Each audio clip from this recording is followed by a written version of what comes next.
Hi, my name's David. I'm the Wandering Ponderer.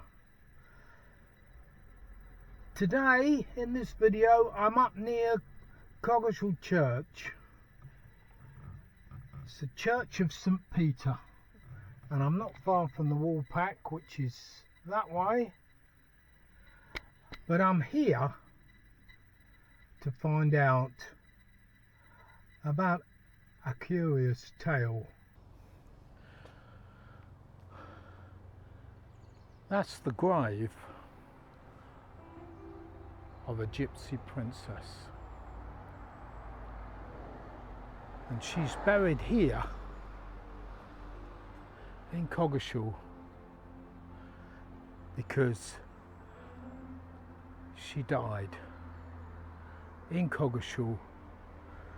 But the amazing thing that intrigued me was that she was a princess who died in a stable. Not the death of a horse, not a death by a horse. It's undefined as to exactly what killed her, but she died at the age of 28, it says.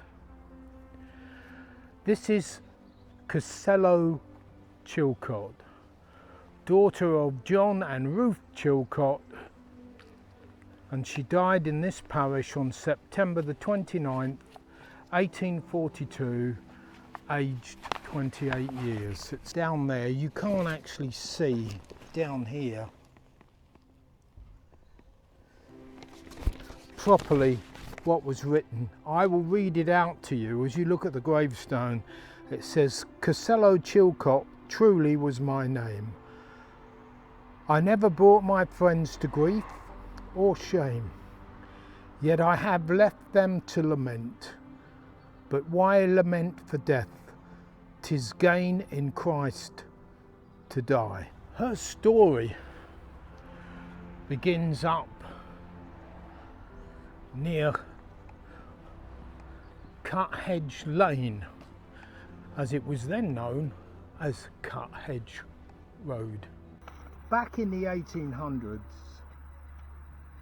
it says in October 1842, a numerous tribe of gypsies pitched their tents in Cuthedge Road in Coggeshall, Cuthedge Lane.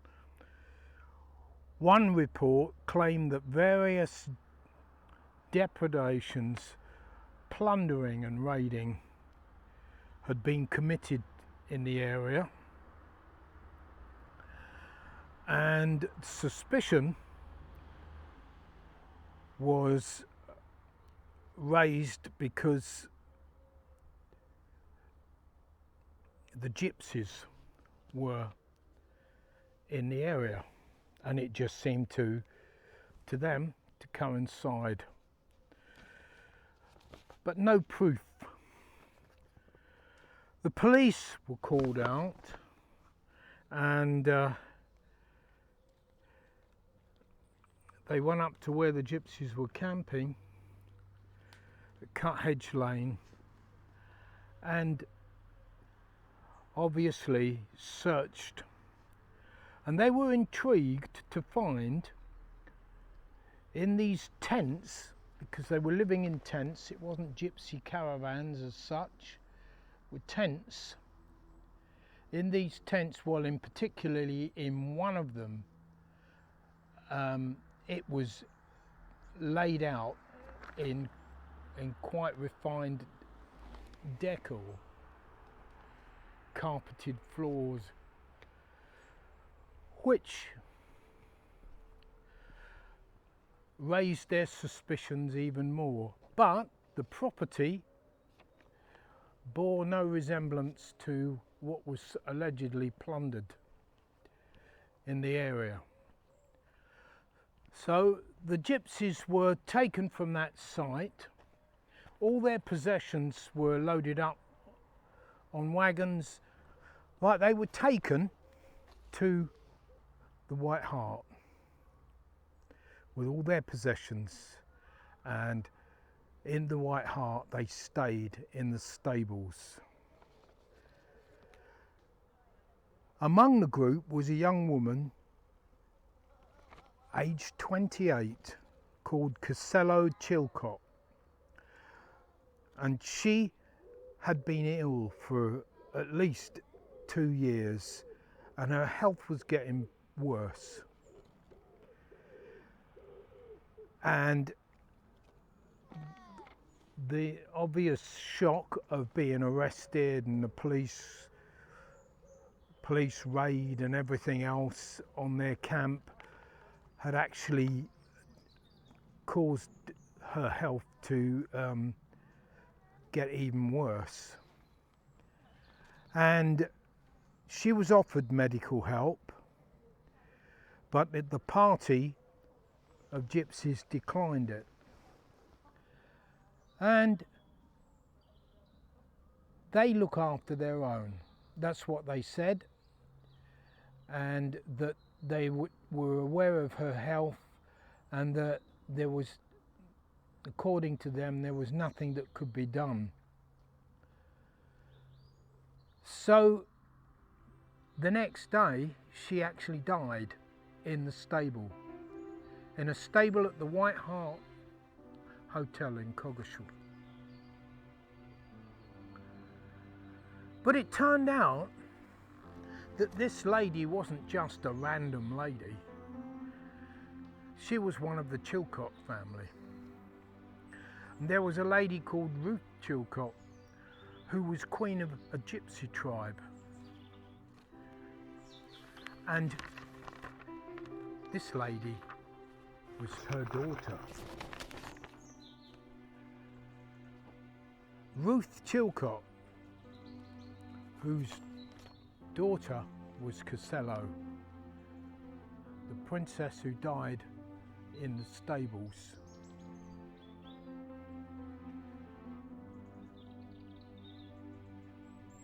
She was queen of the tribe of Epping Forest, Ruth was, and Ruth herself died at the age of 78.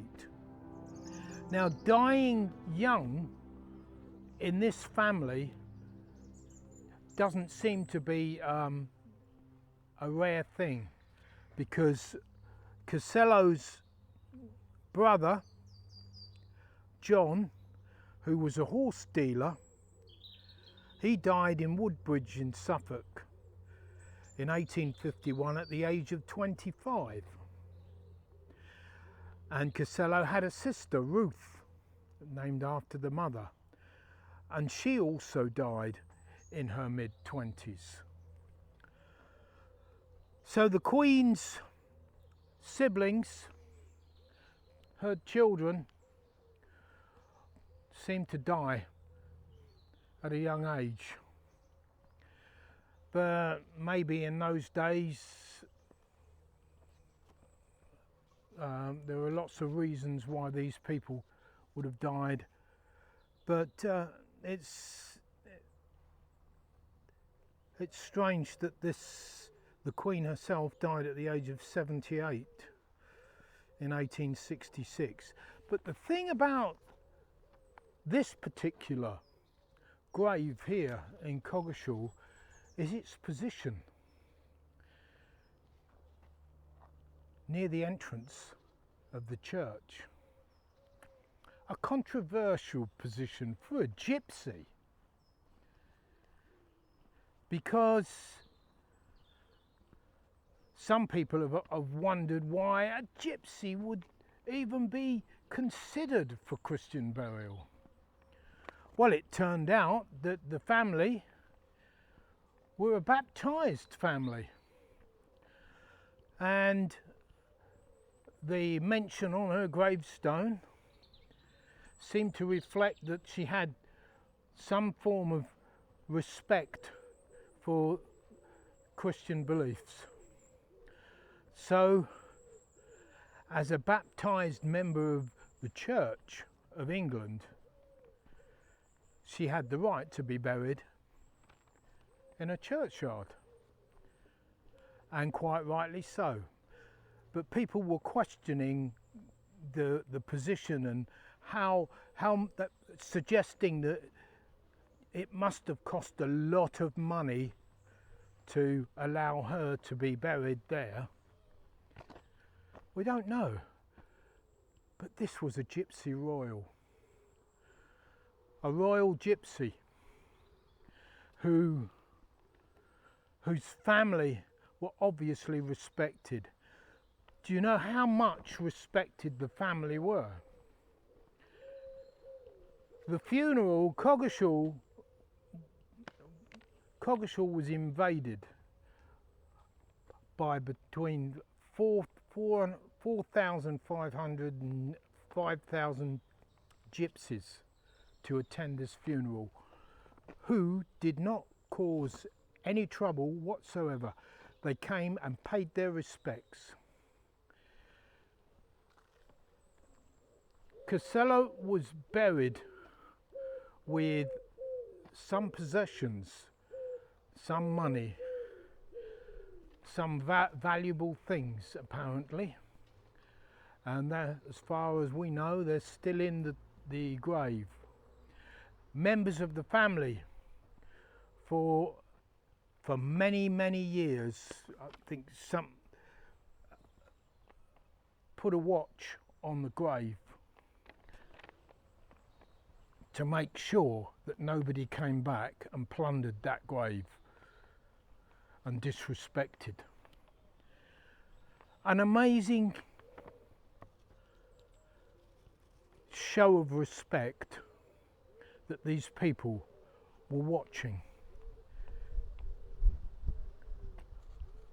How many normal Christian people come back and watch? They pay respects, but they don't sit there and guard the tomb.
That's it from me from here, and the trees, wonderful tree over there, and from the church. I actually discovered more about the church, which I'm going to go into in another video, but this is me signing off. Don't forget, give it a thumbs up. I'll see you in the next video. Stay safe.